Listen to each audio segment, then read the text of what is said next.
I don't want them to miss a word. I just want Bobby to be prepared for this. We're good. I'm sure Bobby's prepared for this. Big All time. right, we think we're here. Last time, literally the whole of Toronto was letting us have it on this thread, and I'm sure they'll be back, and that's fine. We welcome it. But there's 3 things we knew after last game. Shooting wasn't all that important. Rob Williams was the key to the Celtics winning Game 5, and no matter what, there would not be another blowout in this series. These were established facts. Established facts after Game 4. Okay, this is the consensus. Expert opinion told us all of these things were true. Okay, so Bobby, you got to go first last game. You get to go first this game. Prime Minister Bobby. Prime Minister Manning. You have Look at it, getting home for this one. Do you know Jimmy had an alter ego when we worked at NBC together, called Jimmy Canada? I did. I bequeath that onto you. I know. Oh no, Bobby! Oh, I thought it was just me. I thought I couldn't hear him. You can't hear him? Bobby, you got to get out and back in. We're gonna do this without you. Jimmy, can you hear him? I can't hear him, but I'm glad. No, we'll get him back in. More BS coming from Bobby's mouth after what was an absolute You should murder. see Bobby's Twitter. It's all friggin' Maple Leafs right now. You know what? We love you, Bobby. You're the only voice of reason, you know? Let's see voice of reason if he can talk. Hey. So I was wrong about the no blowouts. That's clear. You got me? Get him. I don't have him. Everybody but Jimmy's got him, so Jimmy's got to go and come back. Jimmy doesn't want to hear me. Jimmy doesn't want to hear me anyway, but I was wrong about Oh, man. Disaster, Jimmy. It's Jimmy's triggering all the bad stuff here. Yeah, this never happens. We always get 3. Jimmy, you kicked Bobby out audio. We're having terrible difficulties here. We were fine right before. We were fine right before. I don't know what happened. No, Bobby's got to go. I don't know. We're going to keep playing this. Wait, you talk while they figure it out.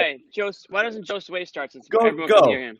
Joe Sway. All right, let's do it. So they challenged the Celtics to shoot. I feel like we saw that last game. We saw that right out of the gate. The Celtics took 4 3-pointers in a row, and it looked like they weren't worried from there. You know, you saw a couple of them go down, and you saw Toronto Raptors just on their heels. The Celtics, again, transition defense. Yeah. Man, the Raptors couldn't get a bucket. Just when they thought they were going to get a layup, the Celtics made it work for every single one. And what do? They start chucking away because that's what the Raptors do. That's sort of how they win or how they get out of those kind of situations, but it wasn't enough tonight. Boston. It wasn't enough. That was tough. I'm afraid to ask one of you guys to speak. Jimmy. You got me? I can hear him. All yes! right. We did Everybody's it. Good thing. Bobby, go. All right. No more blowouts? Wrong. Okay. The Raptors were an absolute disgrace in this one. They didn't show up early. They didn't muster any life late. No adjustments. Your press clippings is what they were doing. Yeah. They got high off of your stuff. I don't know what happened here. Like, everybody on the team just laid a complete egg in this game. The Celtics took... Oh, man. I think it's those headsets, man. It's your headset or your mic, Bobby. You're just I think it's your headsets. Yeah.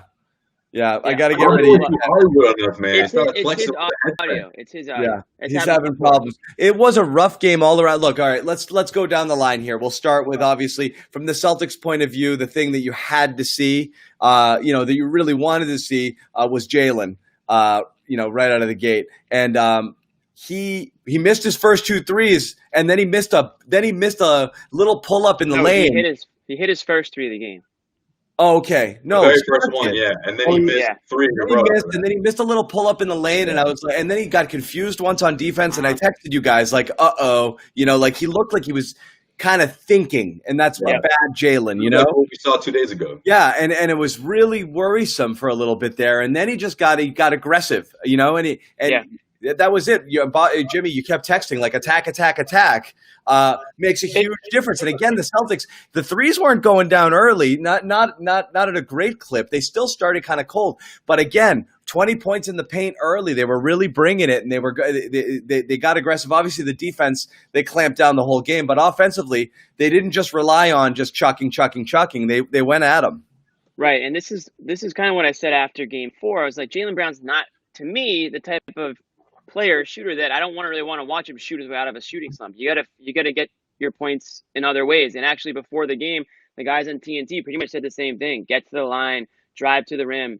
So it was good to see them do that a little bit more in Game 5 tonight. And listen, John, we talked about, the Celtics just missed more shots, in Game 4. Well, we have to talk about how freaking cold the Raptors were in this game. And I do want to give the Celtics credit because I do think they were playing tough defense. But I also, listen, we said the Celtics just missed shots. We have to say the Raptors, they were missing shot after shot in that first quarter, historically bad quarter. And the Celtics, again, they didn't play a great first quarter. We said it. They should have been up 20 plus. Oh yeah, I mean Toronto's as cold. That's as bad an offensive start as you could see. Right. I was actually, if you're a Celtics fan, there you had to be a little worried in that first quarter because it looked like Toronto just played the worst quarter humanly possible that they could ever string together, and the Celtics didn't distance as much as you would have hoped. They did by the end of the quarter, but for a while there it was like 6-7, and Boston wasn't hitting shots, and they were giving away possessions, and it did. There was definitely like a spot there where you're like, they're gonna muck this. Toronto's given them an opportunity to go ahead, and then Toronto never got it right. It was 25-11, and then after that, it just took off from there. That second quarter was unbelievable. 37-24, they blew their doors off, and that was it. I mean, the Celtics. That was it. I mean, the second half. It felt like nobody. Well, the fourth quarter meant nothing. Nothing. The difference in Game 5, I thought, for the Celtics was their defense led to offense, right? I mean, they were getting out in the breaks. They were scoring in position. They, at one point, I think it was 13-0 in fast break points. Somehow the Raptors ended up scoring the next 18 fast break points, so that stats kind of look skewed at the end. But again, you're talking about the second half by that point, so really do those numbers even matter? I mean, if you want to really break down the numbers, look at the first half and the differences on those two sides. And it just looked like while in Game 4, we talked about how the Celtics just didn't seem to want it. And the players even said that after the game. It looked like the Raptors wanted it more. And tonight it was complete opposite. I mean, the way Kemba Walker came out, I thought he was, a man on a mission tonight, leading the charge. Jaylen Brown was, he stayed shooting, man. I mean, he's not going to shy away. That's one thing we know about Jaylen Brown, I guess, is that he's not going to second guess himself. He's not going to lose his confidence, good or bad. And then I thought Jason Tatum, although he was extremely quiet to start in that first quarter, had a couple of nice plays late in that first quarter, kind of get him going a little bit and set the tone a little bit. But those guys sort of got him going. Tatum still didn't. I mean, No, he didn't take over. Not by any means. And we didn't mention him. Tatum didn't have a good game.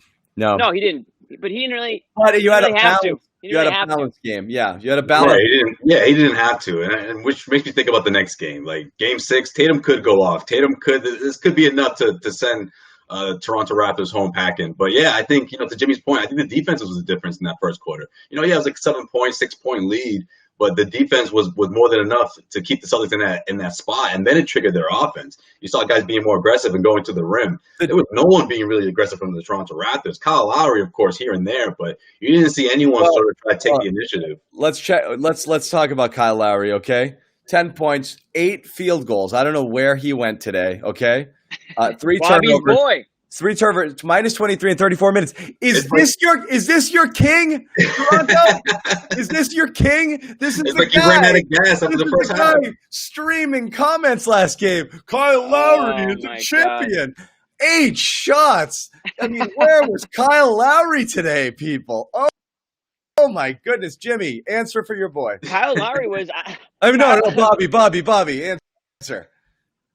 Jeez, Bobby. Take the headset off. Try something different. It's not working. Gotta try something else. I think it's the headset on the mic. Yeah. It is the headset. I'll say this. Kyle Lowry, no show. I mean, this is the Raptors guy, right? This is their leader. This is their guy who's been there, done that from the start. They've got his back, as they should. But listen, I mean, you want to give Kyle Lowry the praise when he deserves it. You got to give him the you got to hate on him when he deserves that too. And it's not just Kyle Lowry. I tweeted this out too. Is there any more disappointing player than Pascal Siakam? Yeah. I mean, talk about wow. The Celtics turned Siakam back into a G League player. He needs to go back to the G League based on what I'm seeing. I mean, this guy. I mean, I haven't seen it. I apparently haven't seen enough of him to see what all the hype's all about. But I mean, 5 fouls. He picked up foul. He's been in foul trouble, I think, 3 to the 5 games. I mean, does he even want to play? Again, 5 of 9. Another one. 0 for 2 3-pointers, minus 25 in 29 minutes. You're supposed to be an no-show, an absolute didn't even show up to the gym for No. these two He guys. didn't do one thing. I can't remember one Nothing. good thing he did in this game. Nothing. And what's amazing was last game, again, the shot was off, but he took it to Jalen. He did, was scoring down low. He was and there really, the Raptors fans. He really gritted out some buckets and played a tough game last game. But this was again for your superstars. I mean, and Van Vliet had another shit shooting night, so it's another one around the board, where it's just kind of like you've got to get these. If you're Toronto, you don't have enough firepower to get 6 of 14 from Van Vliet. I mean, again, OG was ice cold. Everyone was ice cold, but if Siakam and Lowry have to be more aggressive on offense if you're going to get going. Again, Gasol did it again, another 0 for 4. I mean, he was useless tonight. Right, but John, it goes back to Kyle Lowry again, right? Like, Siakam's not going to take matters into his own hands, and I think Brad Stevens did a great job of identifying. Look, you cut the head of the snake, which is the Raptors' offense. It all goes through Kyle Lowry. It does. Throw Lowry down, and no one else is going to get into momentum or rhythm. Sink or swim. Even last game where we were giving him a little crap because he didn't have a great shooting game and he turned the ball over a ton. But you're right, it's a different feel when he's being aggressive. Things are running through him. Obviously, he had the huge 31-point game, the one before where they won. The game 3 shocker. Is Bobby mad at us? Is he going to try to come back? I was just thinking the same thing. Like, where's he at? If you're Bobby, you don't want to come back to the show, man. I put him back. Yeah, Canada needs him. After what? And look at Canada. Look at your leader, Bobby, right now, just completely leaving you high and dry after a poor effort from the Raptors. Bobby's defected. He's not welcome back in the States. He's expatriated. He's gone. Canada, you've lost Bobby forever. We made fun of his headsets, man. We shouldn't have said it. Joe Sway, go get Greeny over here. I hit him up right now. Hit him up. One guy who's hyped right now. It's Greeny. That'll really piss Raptors fans off if we get Greeny on the show. Yeah. But they don't even know. Listen, and the thing that, speaking of Raptors fans, the thing that they kept saying after games 3 and games 4 is that, because we kept saying, John, well, the Celtics' best is better than the Raptors' best, and they kept saying, you haven't even seen anything close to the Raptors' best. They're not playing anywhere near what they need to be. Well, now's the time to start maybe playing near your best. I mean, through 5 games, we haven't seen anything close to what the Raptors can do. I don't know what they're waiting for. I'm starting to think that they don't have it left in them in this season. I don't know what they have left. What I'm not sure of is, this is a team that during the regular season, averaged closer to like 112, 113, points per game. And they're cracking 100 is like, cause for celebration for these guys. And again, we get it. These are 2 top 5 defenses. It's going to be lower scoring. I mean, right now, what was the final 111 today?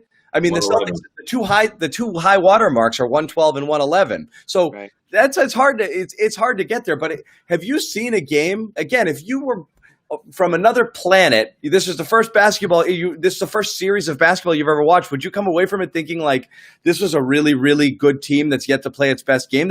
They haven't done anything impressive yet. Like if there is that 35-5 Raptors team, the team that dominated the bubble outside of the Celtics, and they did this to other teams. They just haven't shown up yet, or they're not having a tough time showing up against the Celtics for whatever reason. Like you don't see it. It doesn't pass the eye test right now. Again, it's whether the Celtics are the bad matchup for them, or they've just had a real tough series. I can't figure out which one it is. I think this is the other thing that we've said is that the Celtics starters, you want to talk about Celtics starters are more talented than the Raptors starters. And you can just look at the box score time. I mean, the Celtics production-wise, I mean, their starters were absolutely on. Sure, the Raptors have more depth and they've got more size and they've got more, I would say, a deeper rotation of role players that can sort of come through. But when it's strictly based on talent, and I said it before, and I know some people in the comments disagree, but I think based on talent, the Celtics have the edge. And I think we saw that. When they're on, or when a few of their guys are on, they can outlast the Raptors. Right. And again, was all of it on the Celtics defense tonight? No, I think the Raptors missed some uncharacteristic outside shots that normally they should be able to hit. But I got to give the Celtics credit for the defense they played in that first half. Theis, Smart, I thought set the tone. And you're always going to get good effort out of Smart anyways. But I thought those 2 guys really were like the glue guys tonight, and that was the difference. Josue, talk about Theis. We were talking about him before, and there was again, we gave him a little crap at the beginning of the post game, but the entire world was certain this was Brad's grievous error, and the thing that might doom him this series was his reluctance to go to Rob Williams. At some point, we got to figure out that possibly coaches know more than we know when it comes to this stuff. Unless it's Nick Nurse. If he's not playing Rob Williams, there's probably a reason he's not playing Rob Williams. Okay, Yeah, so Theis had himself a terrific game.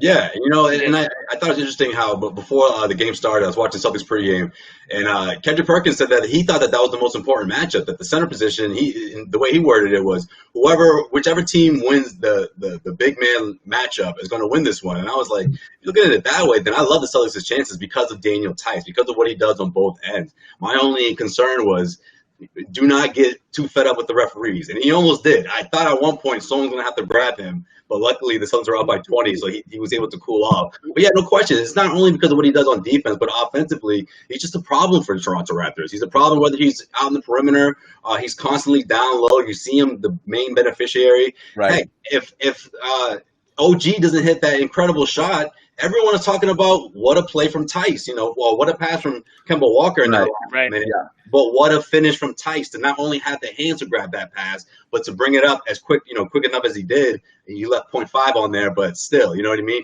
Yeah. Everyone will be talking about Theis a lot more. And you're talking about Theis getting frustrated. Kyle Lowry's greatest contribution to that game was that baseline flop where he hooked Theis. And then he lost it. And then you see the replay, and you're like, oh, okay. Right there, like, okay, why? But it was like Lowry's friggin' falling out of bounds. He hooks Theis, he falls backwards, and then, of course, he gets the call because, again, Theis is good for one of those a game. We'll give you credit, right? And Lowry is. We've seen Marcus Smart for all these years. Lowry's on that level. He's elite at getting those calls. Oh, what happened to Bobby? We heard him and he died. This guy, man. Anyway, it's not a coincidence that he's having technical difficulties. I didn't even know he came back until he said something. I didn't see it. I got to text him now. You were just there. We'll figure it out, possibly. Live. This is live, folks. There's nothing you can do. Live from home, by the way. This is it. I'm going to lose it. This is a connection issue. So there you go. You got me? I can hear. Yeah. I can hear you. Yes. All right, let's do this. Don't move. Okay? Say everything you want to say. None of us can talk for 5 minutes. Starting with an apology. Let me dump all of this. Starting with an apology, and then there's no apology. I said Raptors in 7, and I still see this going 7. And this is the classic example of a game that we just talked about with Game 4 for the Celtics. It was a worst-case scenario. They played terrible, and then you just throw it out and go on to the next one. But you see, Bobby, I will say that, and I'll let you keep going, but this goes to mine and Jimmy's point we've been making the whole season. The worst-case scenario for the Raptors results in a blowout loss. Yep. The worst case scenario in the Celtics is they grit it out, still down the stretch, have a shot at winning. That's kind of the difference. Yeah, the Raptors are the better team when they can pull this to the middle because their floor is pretty low and the Celtics' ceiling is higher. And I've said this all along. The Celtics are the better team here. They have more talent. They have more shot making, as we saw today. But when the Celtics haven't taken them seriously, when they've played this game tighter, when they haven't, been able to adjust to the Raptors defense, which I thought they did in an excellent way in this one, they've played tight games that they haven't been executed down the stretch. They still didn't have to close a game here. And if there's another tight game in Game 6, I think that's something that they're going to have to overcome there, too. Those pivotal closing minutes of this game. I barely watched the second half. I mean, this was a joke after the second quarter. And again, you can't resolve the Raptors of anything out of that. They didn't show up to what very well could be the most important game of their season. I thought Nick Nurse was horrendous. Way too focused on the officiating rather than the game at hand. Yep, and that's been something he's done, and I don't think he's gained a lot from it. So you gotta. I think he did. That the 14 free throw game when he talked about Tatum's 14 free throws, Tatum got to the line combined like 10 times the next 2 games. The last 2 games, yeah. Well, Tatum's been playing a little He knows what he's doing. He knows what he's doing. So Tatum is someone I'm worried about if we were looking ahead to Game 6 a little bit here because he goes 5 of 15 in this one. You saw him injure his wrist or at least Bobby looking ahead already. Hurt it. Well, I mean, this game was a joke. The Raptors all right, so before we look ahead, did we gain much from the Celtics out of this one? Did the Celtics do anything to blow you away? Not in an X's and O's statistical let's break down what we saw on the from a mental standpoint. Straight effort and mental from the mental standpoint. Game 2, we talked about. I mean, after Game 3, you talk about there's a little bit of finger pointing, but they kind of kept it together. They knew they effed up. They knew they miscommunicated. They were pretty bummed out. And you're wondering, are they going to be able to just put this past them and come back? And they kind of came through, and they didn't. Jalen's head wasn't in Game 4. Marcus was all over the place. They weren't focused at all. It wasn't just energy last game. Everyone said the other team played harder. It felt like they were still in a daze from Game 3. So you were worried after losing 2 straight, they'd come out like that too. And even when they weren't hitting their outside shots early, I was worried they might get into one of these funks again, but they really dug in. So I do think that was a concern. I was worried this was going to be a, do you have what it takes sort of game for the Celtics? They either have a championship mentality or they don't, and you were going to see it tonight.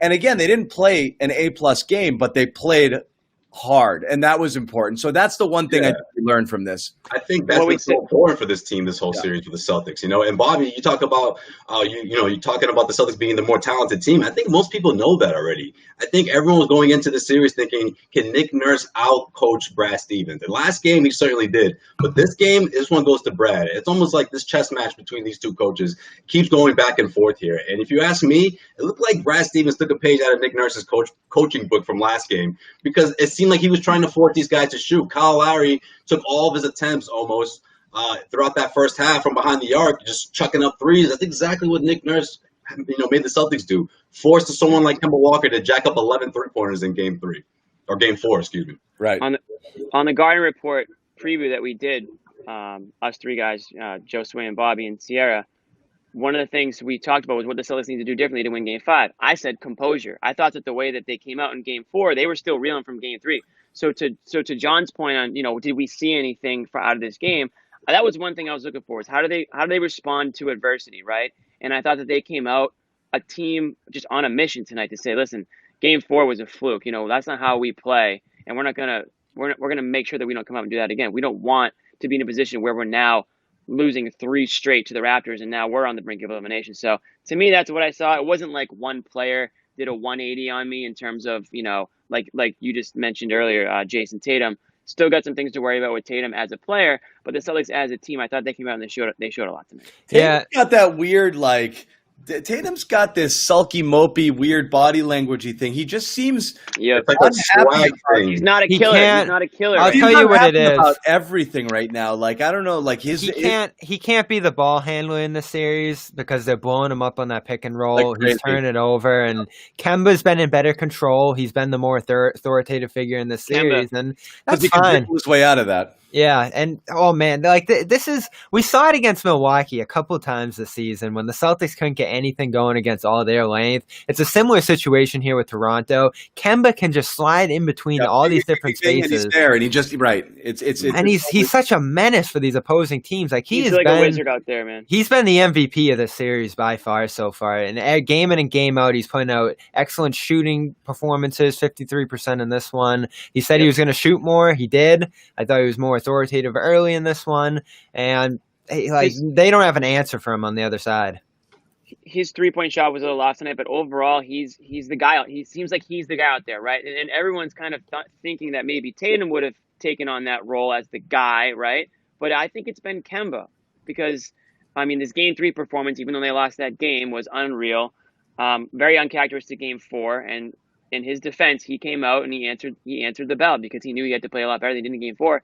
And when he's in charge, when he's running the show out there, I don't know if Tatum just gets caught watching too much and he can get into his own sort of feel or into his own zone. He didn't really take a shot until 2 minutes left in the first quarter, so he's not getting himself going early on. And maybe he needs to flip that switch earlier on in the game and just kind of get himself into a groove. But just something to keep an eye on going forward for sure. Yeah, and off-ball movement's the key. He's got to be active. He's got to find positions in the defense where he can get those shots. That's what Jaylen Brown does incredibly well. Rookie Jason Tatum had to do it, and so he did it phenomenally. 42%. It was a lot of catch and shoot action. Defense is different. They were going to address him in different ways than they did back then, but you want to see him get some kickouts from Kemba and play off him a little bit. Maybe even run a little pick and roll with him. Try to free himself better, because what did Brad say going into this series? No isolation. that's something Tatum still loves to do. He's tried it and it hasn't worked extremely well. And he loves his pick and roll, which he hasn't been able to get either. So he's got to find different ways. Well, let me ask you guys this question. So everyone, you make a safe, this is what people do. You have two teams that you think are evenly matched and everybody just automatically predicts 6 or 7 games for whatever it is, or it's going 7. Now we're at 3-2. So obviously it's going either 6 or 7, but like Bobby, why are you so certain it's going 7? Because they're like, what gives you a reason to believe the Raptors will beat this? What is it that the Raptors are doing that you think will beat the Celtics? Again, it keeps coming back to the thing he just has to appease. It keeps coming back to the thing we say with Jimmy is like each game, every single game, I expect the Celtics to win. I'm not shocked when they lose because Toronto's a good enough team to beat them on any given night. But everything in a vacuum, I don't expect Toronto's going to come out in Game 6 and do what? I'm not sure. Do what the Celtics did. What is the thing? Are they capable of doing what the Celtics should do? What is the thing you think Toronto's going to do that's going to get them Game 6 and send this to go 7? Well, they should be able to take advantage of the bench unit better, and that's still something like that was their thing coming into the series. Those second units were able to kill Boston, and I guess I can give Brad Stevens a little bit of credit here in that Grant lineup that he went to again, and I got terrified because it was only 14 at that point. Raptors still could have made a run. It worked a little bit better tonight, and Toronto missed a ton of shots against it. That's some place where you should be able to run those offensive rebounds, get OG on the glass, right. Just make a run out of it. You're right, John. Though, like Did you say we? What's that? That's all right. What were you saying, Bobby? I like the sentence that starts with "You're right, John."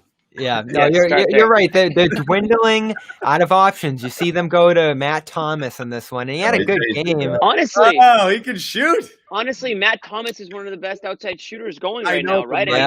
They need shooting. He cannot stay with Kemba. No. Did you see him in Game 1? He was shaking in his shorts. Nick Nurse can figure something out, can't like he? Coach of the year? Oh my God, what am I going to do? As soon as he starts dancing. They're running out of options. He needs to come in sharp, shoot. All of a sudden, 9 straight points for the Raptors. That's kind of what they needed in this game, and I think they just went to him a little bit too late. I don't know. That's just you're right. I mean, you might see him more. You might see him more in Game 6. And they mixed up some of those names here too. They've got deeper into that bench, but they're running out of options here. They're going to have to stand defensively. Have to play better than Siakam and Lowry played tonight, and they got to dig in defensively. Right. Bobby, the defense is going to be what makes or breaks it for sure. You weren't here when we ripped into Siakam. I mean, what's this guy's deal? Siakam underwhelms me. He does, and I had him in my top 25 players coming into this postseason. Yeah, and I might have to take him out because this guy, he can't lead this team. So you're taking him out because of this? Yeah, no, the postseason as a whole. Putting Lowry in. He's shooting like 40% from the field these playoffs. He can't get his own shot. It's a lot of posting up.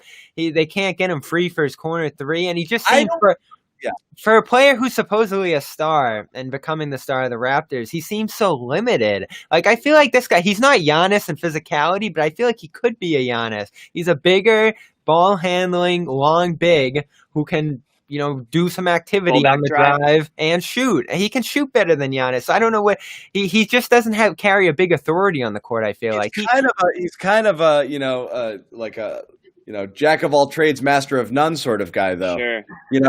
That's I look at his. He kind of checks a lot of boxes, but he's not exceptional at anything. And right now, you're right. Underwhelming is a great way to put it. His game 4 was great. He looks fine, but again, if you'd never watched basketball before, you'd been in a coma, and this is the first series you watched, Siakam would not stand out to you at all. No way. Not at all. You would not point to that guy and be like, "This guy's special" at all. But that matchup with Jaylen Brown has been everything here. Jaylen Brown showing that he might actually be a better player than this guy. Yeah. I think he's a perfect example of a player that can just flourish in an equal opportunity offense, right? Like a high level offense like the Raptors. That's why I knew he had one great game in him, which was, of course, the last game, the Pascal Siakam game.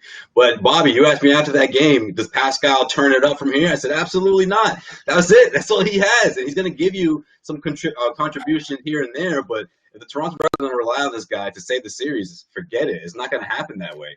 He's the guy who's going to get going after the other top 3 guys or the other 3 guys get going. And he sort of just blends right in, because of double teams over Van Fleet. But Van Fleet couldn't get his touch going tonight. And it was, between him and Lowry, if they're not going, it's tough. It's a long night. He let him in scoring this year. I mean, that's the thing. That's what's strange about it. Like he's been off since the bubble.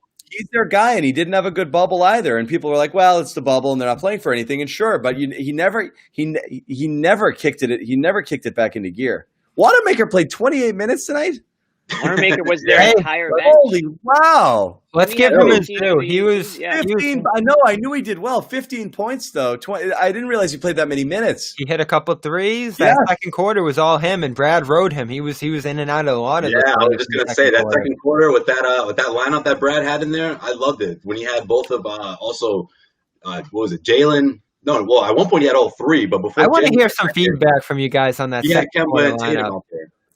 I don't know. I still don't love that lineup as a whole with Grant at center and Wanamaker in the shot making help. Tatum hit a couple shots out there with that unit, but I still feel like that leaves you vulnerable against this team's bigs. And another disappointing thing about Toronto in this one, Gasol, like he is just so gone. Like it feels like he's not even going to be in the NBA next year the way he's playing. Well, that was the problem. Is Gasol had another crap game, but Ibaka didn't show up today either. Yeah, and they don't have a third option. And they didn't. And what's amazing is they kind of went away from those guys. I mean, but Ibaka didn't have an impact game. 1 of 3. He just 3 of 6, 1 of 3. Right. And so maybe what they do, that big advantage existed last game. It completely went away today. Theis played both those guys combined. Their move might be move Pascal to center and get Matt Thomas out there as a shooter and really chase Boston down to those smaller lineups. I'm surprised they don't go with a small lineup like that, but yeah. Bobby, you mentioned the second unit. One of the reasons why you saw Grant Williams in there is because your guy, the other Williams, was kind of getting torched on the pick and roll up points in this one. And I mean, Rob Williams did not look like very comfortable on the court in this game 5 here. Did we lose him again? What a coincidence! Can't hear him. Every time it gets hot, Bobby just yeah. Nope, can't hear you, bud. Your picture is fine over there. Whatever mic you're using, I think is a wonky connection because whatever that is, I'm not sure if it's a podcast mic. I would unplug it and go right through the computer audio. Unbelievable! Every time. Here. Every time you bring up one of Bobby's points, turn the computer on and off for him. This isn't what this show is supposed to be about. No. Give up the headsets, man. Give it up. Put it 3 minutes and 30 seconds on defrost. Oh my gosh! Oh, man. I bet you have a little more energy too. But John, I mean, hopefully we can get. Okay, Bob. Yep, you got me. Yeah. No. All right, let's. This is it, Bobby. Last try here, man. This is my chance to answer on Robert Williams. So I can hear you. That doesn't bode well for the Celtics going into Game 6. I don't think it's going to because that was. That was one of the advantages that the Celtics had in this series is that Robert Williams rotation and on Gasol. And I think what you're going to see the Raptors do now is use much less of Gasol and try to run away from that matchup. And that's something you give the Raptors credit for in this series is they've rendered Rob ineffective, not having the confidence of his coach. And I still go back to that quote that Rob had after the windmill dunk when we all thought the series was going to be over in 4. Yeah.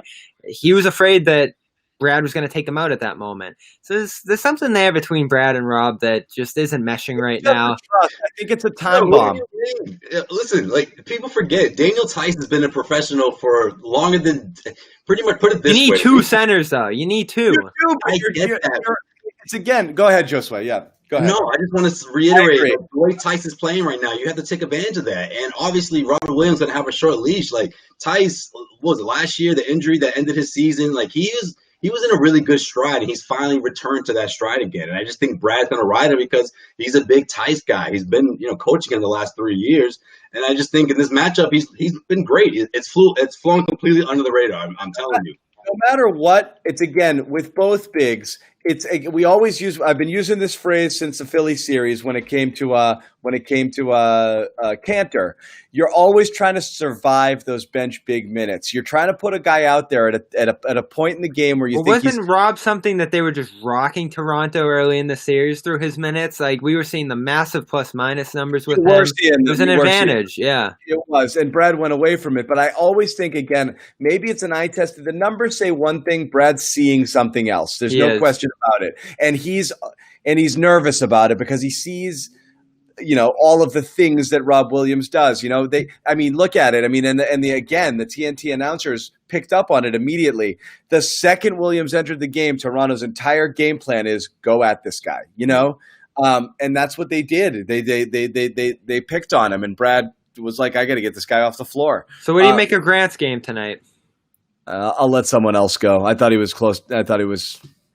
Because you need a second guy. So I thought he was really noticing. He was almost invisible. You get 8 minutes for Rob in this one, 8 minutes for Grant. So I know they played like maybe 2 or 3 minutes together, but overall you're looking at still, even if you play Theis 30 minutes, that's like 10, 12 minutes you're still going to need another center out there, and Cantor's been unplayable in this series. Again, I think so much of this game flowed away during that second quarter when the Celtics just started knocking down shots left and right with that unit out there, that it didn't give us a full idea how the bigs are going to stack up when it comes to the bench unit and Grant and Rob and whoever else being out there against Ibaka and who the Raptors are going to have in that second unit. Because, tonight for 2.5 quarters, it was just garbage basketball. So there's still a lot that has to be, grinded out when it comes to Game 6, and things get a little tighter as it should.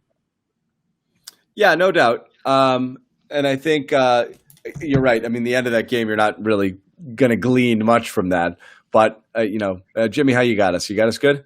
I can hear John. Okay, good. I don't know who else. But I don't know. This hasn't been that much of a chess match series in my mind. I feel like the teams have just kind of done a little bit. Really? I feel like it's been a huge chess match. I think Nurse has mixed up his zones a little bit, but for the rest of it is Nick Nurse is like making up zones on the fly right now. That's what I mean. Other than throwing, they did the OG in the middle thing tonight, and that actually threw Tatum off a little bit on his drives. You're looking at roughly the same personnel, and the Celtics messed with their rotations a little bit, but it's not like, I don't know. To me, it's like outside of the zones, I think it's each game has been, do the Celtics show up or not, or which team shows up? What's up, Jimmy? I can't hear Bob. What do you think he does? What's the wrinkle? What's the wrinkle in Game 6? I think that small ball thing is going to be what's left in his chest. He's going to go with that. He's going to try Pascal in the middle, shooters around him, dig a little bit deeper into the bench, try to find some other guys to contribute there, because I don't know, that bench unit's getting away from them a little bit right now when they go to it. And Theis, like he's dominating the big man matchup again in this one, just like he was in that Game 1. We saw a bit of a return to what we saw in Game 1 in this game, I feel like. And I didn't expect that. Obviously, I said no blowouts, all the rest. First, my predictions to blow up in my face, and if the Celtics win Game 6, beating Crow right here on the postgame show. So that's okay. We ate, Jimmy and I ate healthy helpings of it last game. So I made the mistake of going through the comments section, like I promised. What do we got? I would, and no, after game 4. Oh, last time, yeah. Oh, yeah, you did big time. For me. Big time. I'll tell you this. I'm with Bobby on that, though. The whole second unit, I can see him going deeper into his bench. Ronnie Hollis promised it up a good game.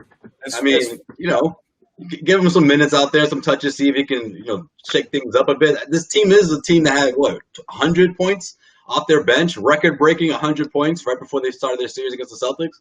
I can see Nick Nurse doing that. Yeah, and the problem is for them that Boston's going to stay tight. So if you're running into a Hollis Jefferson, Matt Thomas, as we saw tonight, they're going to be going against Kemba Walker and Jason Tatum, and that probably will not bode well for them. So they have limited options in terms of adjustments. Their top line guys just have to play better. And unfortunately for Toronto right now, Marc Gasol does not seem to have anything going for him that we can project will improve. Siakam, 4 out of 5 games now, has been poor. And Kyle Lowry, stacking up 3 bad games out of 5 now. So things aren't looking great. I expect them to compete. I expect them to be there on the boards. And I expect adjustments mid-game better than here. And John, your big question of the night is tough to answer. It certainly is. Yeah, and that's what's that, Bobby? I mean, what's that, Josue? I said I expect them to catch that L when I was saying it to Bobby in response to Bobby. Yeah, I don't know. I mean, look, yeah. I don't like the overconfidence here. We did it after game 2. It's not overconfidence. I think you nailed it, Bobby. It's not overconfidence. We've watched the Celtics team. We know that you know the talent is there, but it's not. There's not elite to the level that their shit doesn't stink, that they can't be beat. Of course they can. Right. It's just Toronto. You nailed it, Bobby, when you said it's underwhelming. Like we're talking about Siakam. Toronto is right now is an underwhelming team, and that's the bigger surprise in the series is that Toronto's not more impressive given all of their success and how well they've played against the rest of the league. They look very underwhelming. That's what I'm surprised by. I'm waiting for a different team to show up completely and be like, "Oh, I get it now." That's what I'm. Game 4 didn't do it for you. They were close. They were close to that point in Game 4. No, we went over this. They weren't that good in Game 4. They were fine. In the second half, they were phenomenal. And they've stacked up some good second half. So, again, that's why I look at this game. It gets far away from them in the second quarter to the point where the second half doesn't matter at all. And that's a huge indictment on them. That's not an excuse. That's an indictment on Toronto that they've put themselves in a position to lose this series now in 6. But I'll make the argument if the Celtics had been crisper and executed better in first halves, they could have stacked up 8, 10, 12, 14-point leads while Toronto was lagging. I think the Celtics missed a lot of opportunities to create separation. You change that game a bit when when you're doing that. And I thought they did that last game is Toronto wasn't playing great at all. And the Celtics just miss. That game, Celtics jump out to a 10, 12-point second quarter lead, has a different complexion. They weren't able to do it. They weren't able to knock down shots. And it turned into a rock fight. And Toronto, just outlasted. And you were talking about Siakam. You said jack of all trades, master of none. That kind of feels like a microcosm of this Raptors team, at least in this series, right? I mean, what do they really, really do? I mean, yeah, they play good team defense, I guess, right? But sort of the Celtics. So they make the extra pass, good team defense. They get out in transition, but the Celtics are, and we got to hammer on that. The Celtics counter those things fairly well. Celtics can do those too, exactly. Yes, so, but they also play good transition defense. Transition defense, yeah, and that's a huge thing.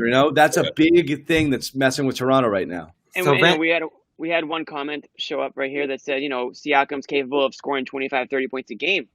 Well, okay, let's see that then. Let's see what he's capable. One of those in him. That's it. His best game was 21. I think he averaged 23 during the regular season. Yeah. Oh well, and so when we look at those numbers, those are aided by the fact that they're a high possession team. They're going to get a ton of fast breaks, pile up the stops, and they don't do that here. That transition defense, which Josue has been big on throughout this series, has been everything here, and it's why the Celtics are looking like a nightmare matchup for them because you see Smart getting in front of Van Fleet, stripping the ball from him. How many chase down blocks did Theis have when guys got behind him on the break? He gets back so well. Yes. The Celtics were the best transition defense in the league this year, and it was by a wide margin. And Theis, Smart, those guys are the big reasons, and that's the difference in the series right now by a wide margin. Because Toronto's not getting those buckets, which means they have to earn it in half court, and they're not doing a great job at all doing that. And their shooting's been just abysmal. Going with him, why is he still starting? I mean, don't you think that Ibaka should get the nod over him at this point? He must be hurt. I seriously think he's hurt. I think we're going to find out after the series that Marc Gasol is hurt because he cannot move right now. It looks like late stages Arvydas Sabonis a little bit, aging, man. He's got that, how old is this guy? He's like a Yeti, But he was 1 year ago they won the championship and he was a critical part. So is that what happens in 1 year? Yeah, he's got. I mean, Chris Boucher was getting dad bod right now. Yeah. Chris Boucher. Chris Boucher was in concrete every time Kemba Walker. I think Kemba Walker was licking his chops. Chris Boucher missed 3 layups in a row while we were lining up our shots here with 7 minutes to go. Yeah. All right, disaster for Toronto, and they've made it so hard on themselves to win this series. So surprising too. Yeah, I mean, how much more momentum? Again, I told you I don't believe in momentum. I think you come out and you set the tone early in a game, and then that game determines what kind of role you're on. It's not really what happened yesterday or not. But I don't know how Toronto laid such an egg. I mean, I didn't expect that at all. You know, this was you had to be tense coming into this game if you're a Celtics fan. You had to think, did they blow this thing? Holy crap! You know, are they messed up after blowing that game 3? And I'm just so surprised by the how both teams came out in this one. Yeah, I was expecting a tense classic. Yeah, a little bit more, right? You expect that this was going to be a much, much, much tighter game. Yeah, I had no idea how the Celtics were going to. I had a couple of friends text me wondering if they should bet on the Celtics, and I was like, honestly, you should live bet it because I want to see how these guys come out first. And I think that'll tell the story. And to their credit, I mean, they came out the way they needed to come out. You know, they put the clamps on defense early on. Jaylen Brown hit his shot, which was, kind of like exhale, right? Because you didn't want him to go in full tilt mode right off the bat. And, this was reminiscent of game 1 where they led from start to finish, right? It never really felt like a game. Yeah, I think the second quarter had a lot to do with that too. Bobby brought that up, and of course, there was a huge difference there. But a lot of that had to do with Brad Stevens going with his big 3 guys to start the quarter: Kemba Walker, Jason Tatum, Jaylen Brown. They started the second, and that run was really significant in my opinion. And before that quarter even started, he still had Tatum out there along with Kemba Walker. Brad Wanamaker came in and made an immediate impact. So, yeah, I mean, kudos to Brad for doing that. Maybe he was worried to lose the third quarter yet again, which he did tonight. But, of course, the Celtics created the padding that they needed where it didn't really matter. Yep. All right, well, final thoughts, and we'll head into Wednesday. Thoughts and predictions. So we'll start with you, Jimmy. Sure. Before the series started, I said Celtics in 7. Then I upped it to Celtics in 6 after they went up 2-0. So, I mean, I guess I'm flip-flopping back and forth. I'm going to have to say I think the Celtics come out strong again. I mean, I don't think they want to make the same mistake they made in game 3 where they could have put these guys out and they didn't. And if they did, we're not even talking about a game 6, right? The series is over. And it would have been a commanding 4-1, series win, which is, about as commanding as you can get at this stage in the playoffs. So, I liked what I saw from the Celtics tonight. I think they came out, they reestablished themselves as the better team. And I think I'm just going to keep an eye on Jason Tatum. I'd still like to see him sort of go off king mode, and we haven't seen that at all this series. But I'll take Kemba Walker setting the stage too, because it seems like that's the biggest recipe for success. Yeah, and as you said, Jimmy, you didn't get the Jason game, but you got the Jaylen game. So at least one of those two, has to be clicking. When they both are, it's almost lights out for Toronto. So you haven't had that. Josue, thoughts? Yeah, I think that's what we're going to see, guys. I think we're going to see the Jason Tatum game. I know he went off for, he set a new career high. What was it in game 1? But I think he's got a little more left in the tank here. And I think in the second half, that's going to be too much for the Toronto Raptors. This one might come down to the wire. I think it would be a lot closer than what we saw tonight. But I think in the end, the Celtics prevail for sure. I am going to say this real quick before we get to Bobby's final thought. I always find it strange. I think there's so many games where the Celtics come out and they have this very democratic offense where they kind of whip it around and whoever's open and, he shoots. But I find it strange where Tatum might play his whole first stint in that first quarter with no shot attempts or one. Yeah. And that happens a lot. And I feel like those games, it's sometimes hard for him to get back into it. I think you've got to get him shots early to get him in the flow.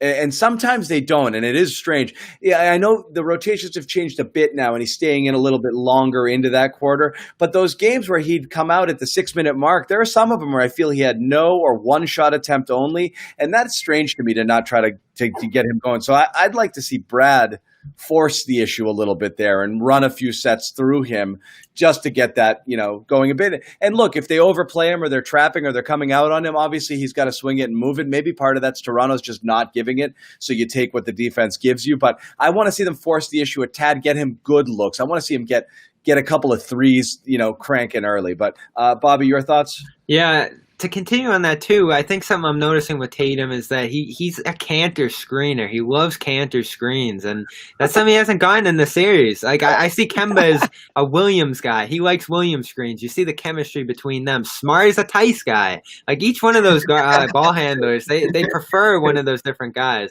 No, yeah. I'm serious. Like I think they have backsides they prefer. Yeah. It's like Kemba likes Theis. What is it? Josh Beckett needed it. Oh, Kemba likes Theis too. Or Lester needed a specific. You can't go wrong with any three of them. Mirabelli? Mirabelli. Yeah, Mirabelli. Whoever it was. They got options.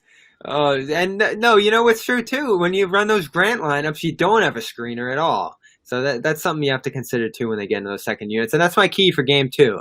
How will they rotate into that second unit? Will they hit a ton of shots and expand the gap in this one? Because one thing that worries me with Toronto now, and what I saw tonight, is that Kyle Lowry didn't have the burst, the energy to set a tone early in this game like he did each of the last 2. Mm-hmm. And that's where a gap developed early. It was only a 14-point game. But then once you got into the bench units, they hit a ton of more shots and expanded to 20 and 28 and all the rest. So you could actually see a repeat of that if Lowry's not able to dig his fist into the game early in game 6. But I feel like the Raptors, I've watched them all season. I've watched them all playoffs. They have that punch back, that reaction to them, and I'm expecting them to have at least one more fight in them. Yeah.